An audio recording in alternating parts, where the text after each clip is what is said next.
पाहुयात पुढची बातमी. अत्यंत नियोजनबद्ध ठरवून केलेली अमरावती आणि नाशिकची प्रकरणं आहेत असा आरोप भाजप आमदार गोपीचंद पडळकर यांनी केलाय.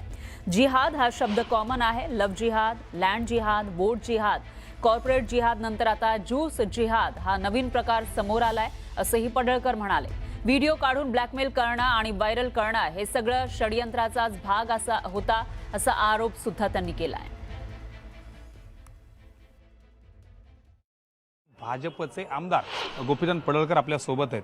मी जसा उल्लेख केला की नाशिकला कॉर्पोरेट जिहाद ही पहिलं म्हणजे नाव वेगळं जरी असलं तरी खूप गंभीर गोष्टी बाहेर आल्या आणि आता अमरावती काय नेमकं हे प्रकरण अतिशय गंभीर प्रकरण आहेत. ही मोठी षडयंत्र आहेत. अत्यंत नियोजनबद्ध ठरवून कुणाच्या तरी सपोर्ट शिवाय असे प्रकरण होणं शक्य नाही. आणि म्हणून नाशिकमधलं जे प्रकरण समोर आलेलं आहे ते माननीय मुख्यमंत्री महोदय आणि तिथलं पोलीस प्रशासन यांना खरं तर धन्यवाद देण्यासारखं आहे. आता त्याच्या पुढं जाऊन अमरावतीमध्ये 180 मुलींचे व्हिडिओ म्हणजे आता याला तात्काळ फाशीच दिली पाहिजे.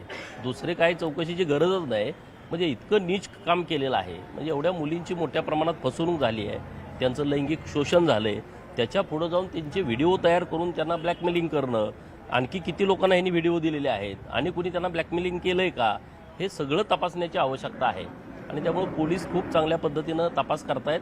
तर आणखी याच्या खोलात जाऊन याच्या पाठीमागं कोण होतं, याला इतकं सपोर्ट कुणी केला आहे आणि नेमकं षडयंत्र काय आहे ते लोकांच्या समोर आलं पाहिजे. तुम्ही मागच्या काही दिवसांपासून सलग या गोष्टीवर काम करतायत. नवे नवे शब्द येत आहेत. जिहाद हा शब्द आधी कॉमन होता पण आता काहीतरी वेगवेगळेच जिहाद, कॉर्पोरेट जिहाद काय, लँड जिहाद काय, काय नवीन किती प्रकार आले तसे जिहाद? नाही बघा ना, लव्ह जिहाद झाला, लँड जिहाद झाला, मालेगावला होट जिहाद झाला, आता कॉर्पोरेट जिहाद येतोय, पुढं ज्यूस जिहादचं एक प्रकरण आता पुढं मी त्याच्या संदर्भातली एक मोठी प्रेस घेणार आहे. ते नवीन नवीन सगळे विषय सगळे पुढं येत आहेत.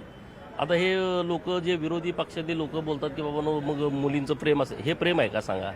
180 व्हिडिओ तयार करणं, ते व्हिडिओ तयारच केले कशासाठी? ते व्हिडिओ परत व्हायरल करणं, व्हिडिओ त्यांच्या मित्रांना देणं, तर हे सगळं षडयंत्राचा भाग आहे. आणि त्यामुळे या सगळ्या विषयामध्ये लोकांनी पण जागृत राहण्याची आवश्यकता आहे. पोलीस तर अत्यंत कसोटीनं या सगळ्या गोष्टी उघड करण्यासाठी प्रयत्न करत आहे. सरकार या सगळ्या गोष्टीमध्ये बारीक लक्ष ठेवून आहे. जिथं कुठं योग्य कारवाई करण्याची गरज आहे तिथं तात्काळ कारवाई सरकार करत आहे.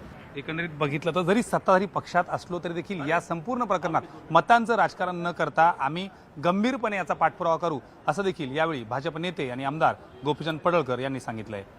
हर्षद राऊझरी, न्यूज 18 मराठी, मुंबई. पाहुयात पुढची बातमी. महिला आरक्षण विधेयकावर सध्या राजकीय गदारोळ सुरू आहे. शिवसेनेची भूमिका स्पष्ट आहे आणि 2023 साली महिला आरक्षण विधेयक संसदेमध्ये मंजूर झालंय. त्यानुसार 33% महिला आरक्षण तात्काळ लागू करा. मतदार संघ पुनर्रचना म्हणजे डिलिमिटेशन या विषयाला तुर्तास ब्रेक लागला पाहिजे असं उद्धव ठाकरे म्हणाले. हा एक व्यापक आणि राष्ट्रीय एकात्मतेसाठी महत्त्वाचा मुद्दा आहे. आमच्यासाठी हा एखाद्या पक्षाच्या राजकीय भविष्याचा विषय नसून देशाच्या भविष्याचा विषय आहे. म्हणूनच त्यावर अधिक चर्चा आणि संशोधन होणं आवश्यक आहे असं उद्धव ठाकरेंनी म्हटलंय.